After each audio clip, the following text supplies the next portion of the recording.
Clip number 698۔ اس clip میں آپ انشاءاللہ قرآن پاک کی سورہ بنی اسرائیل کی آیت نمبر 5 سے لے کر 7 تک کی تلاوت، ترجمہ اور تفسیر قرآن صراط الجنان سماعت فرمائیں گے۔ بسم اللہ الرحمن الرحیم۔ ترجمہ، اللہ کے نام سے شروع جو نہایت مہربان رحمت والا ہے۔ فَإِذَا جَاءَ وَعْدُ أُولَاهُمَا بَعَثْنَا عَلَيْكُمْ عِبَادًا لَنَا أُولِي بَأْسٍ شَدِيدٍ فَجَاسُوا خِلَالَ الدِّيَارِ وَكَانَ وَعْدًا مَفْعُولًا۔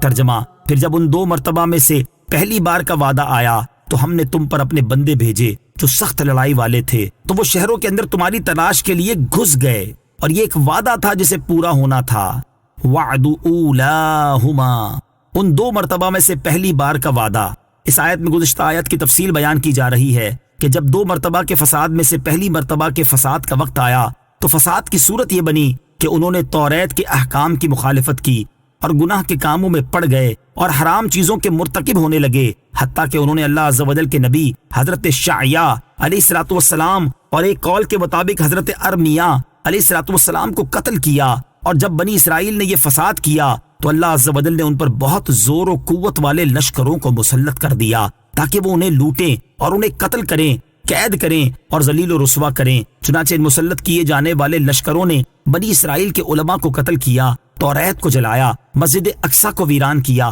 اور 70,000 افراد کو گرفتار کیا۔ یہ مسلط کیے جانے والے لشکر کون سے تھے؟ اس بارے میں مختلف اقوال ہیں، البتہ ان میں سے جس نے بنی اسرائیل کو بدترین طریقے سے ہزیمت سے دوچار کیا وہ بخت نصر تھا، جس نے انہیں تہس نہس کر کے چھوڑا اور یوں وعدہ الہی پورا ہوا۔ وہ بخت نصر تھا۔ بد عملی کا دنیاوی انجام۔ اس سے معلوم ہوا کہ بد عملی کی وجہ سے ظالم بادشاہ مسلط کر دیے جاتے ہیں، کیونکہ ظالم بادشاہ بھی عذاب الہی ہوتا ہے، نیز بد عملی کے مزید دنیاوی نقصانات ملاحظہ ہوں۔ چنانچہ حضرت عبداللہ بن عمر رضی اللہ تعالیٰ عنہما فرماتے ہیں، رسول کریم علیہ الصلوۃ والسلام نے ہماری طرف توجہ فرمائی اور ارشاد فرمایا، اے مہاجرین، جب تم 5 کاموں میں مبتلا کر دیے جاؤ تو تمہارا کیا حال ہوگا، اور میں خدا سے پناہ مانگتا ہوں کہ تم ان کاموں میں مبتلا ہو جاؤ۔ نمبر 1، جب کسی قوم میں بے حیائی کے کام اعلانیہ ہونے لگ جائیں تو ان میں طاعون اور وہ بیماریاں عام ہو جاتی ہیں جو پہلے کبھی ظاہر نہ ہوئی تھیں۔ نمبر 2، جب لوگ ناپ تول میں کمی کرنے لگ جاتے ہیں تو ان پر قحط اور مصیبتیں نازل ہوتی ہیں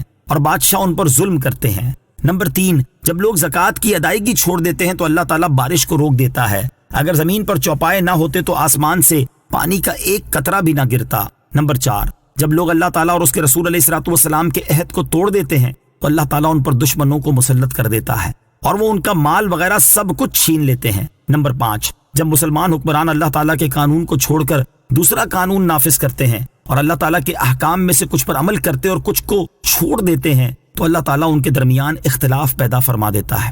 ثم رددنا لكم الكرة عليهم وأمددناكم بأموال وبنين وجعلناكم أكثر نفيرا۔ ترجمہ، پھر ہم نے تمہارا غلبہ ان پر الٹ دیا اور مالوں اور بیٹوں کے ساتھ تمہاری مدد کی اور ہم نے تمہاری تعداد بھی زیادہ کر دی۔ ثم رددنا لكم الكرة عليهم، پھر ہم نے تمہارا غلبہ ان پر الٹ دیا۔ اس آیت میں بنی اسرائیل کی بربادی کے بعد دوبارہ سنبھلنے کی داستان بیان کی جا رہی ہے کہ گناہوں اور نافرمانیوں کے نتیجے میں تباہ و برباد ہونے کے بعد جب تم نے توبہ کی اور تکبر و فساد سے باز آئے تو ہم نے تمہیں دولت دی اور تمہیں اتنی قوت و طاقت عطا فرمائی کہ تم دوبارہ مقابلہ کرنے کے قابل ہوئے، چنانچہ تمہیں ان لوگوں پر غلبہ عطا کر دیا گیا جو تم پر مسلط ہو چکے تھے۔ افرادی اور مالی قوت کی اہمیت۔ اس آیت سے یہ بھی معلوم ہوا کہ افرادی اور مالی قوت کی بھی بڑی اہمیت ہے اور طاقت کے میدان میں ان کا بڑا عمل دخل ہے، اور اگر ان کا صحیح استعمال ہو تو یہ اللہ عز و جل کی بہت بڑی نعمت ہے۔ ان احسنتم احسنتم لانفسکم وان اسأتم فلها فَإِذَا جَاءَ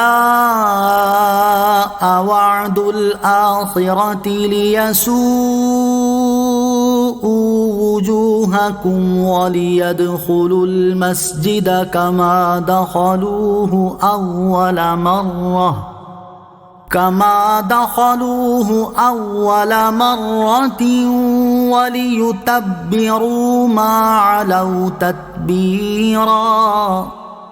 ترجمہ: اگر تم بھلائی کرو گے تو تم اپنے لیے ہی بہتر کرو گے، اور اگر تم برا کرو گے تو تمہاری جانوں کے لیے ہی ہوگا۔ پھر جب دوسری بار کا وعدہ آیا تاکہ وہ تمہارے چہرے بگاڑ دیں اور تاکہ مسجد میں داخل ہو جائیں جیسے پہلی بار اس میں داخل ہوئے تھے، اور جس چیز پر غلبہ پائیں اسے تباہ و برباد کر دیں۔ ان احسنتم، اگر تم بھلائی کرو گے۔ اس آیت کا خلاصہ یہ ہے کہ جب بنی اسرائیل کو غلبہ و طاقت اور اقتدار و اختیار عطا کیا گیا تو ساتھ ہی انہیں یہ بھی فرما دیا کہ اگر تم بھلائی کرو گے اور اس پر ثابت قدم رہو گے اور اسی بھلائی کے راستے پر چلتے رہو گے تو تم اپنے لیے ہی بہتر کرو گے، اور اگر تم برا کرو گے اور دوبارہ پرانی روش اپناؤ گے اور فتنہ و فساد اور نافرمانی کی زندگی گزارنے لگو گے تو اس کا انجام تمہیں ہی بھگتنا پڑے گا۔ چنانچہ وہی ہوا کہ اللہ تعالیٰ کے فرمان کے مطابق جب دوسری بار بنی اسرائیل کے فساد کرنے کا وقت آیا اور انہوں نے دوبارہ وہی پرانی حرکتیں کرنا شروع کر دیں اور انہوں نے پھر فساد برپا کیا، حتیٰ کہ حضرت عیسیٰ علیہ السلام کے قتل کے درپے ہوئے، تو اللہ تعالیٰ نے حضرت عیسیٰ علیہ السلام کو بچا لیا